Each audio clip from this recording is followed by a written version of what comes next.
Welcome to the Slop Farm. Enjoy the video. In this video, I will show how to add volume to a Thinkorswim chart. To begin, open your desired chart. Then, find the gear icon at the top right of the chart window and click it to access the chart settings. As an alternative, you can simply press the Control key and the letter S on your keyboard. Once the settings window appears, navigate to the specific market tab, such as Equities, and confirm that the Show Volume Subgraph option is checked. This ensures volume data is visible for your chosen symbol. By default, Thinkorswim displays volume as a separate subgraph positioned below your main price chart.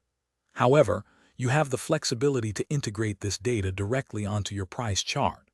To do this, go back into your chart settings.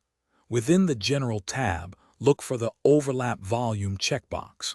Checking this option will move the volume bars to overlay the price action, which can be useful for a more compact view.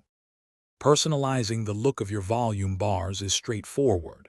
In the chart settings, navigate to the Appearance tab. Here, you will find options to change the color of your volume bars. You can select from a range of preset colors or define a custom color that suits your preference. Additionally, you can choose to color the volume bars to correspond with the up or down movement of the price ticks, providing visual consistency. Beyond basic volume display, Thinkorswim offers advanced volume indicators. To access these, click the beaker icon on your chart to open the Edit Studies window. Here, you can search for and add various volume-related studies. For example, you might add Volume Profile to see volume distribution at different price levels, or Vol AVG for average volume calculations. These tools provide deeper insights into market activity. Thanks for watching.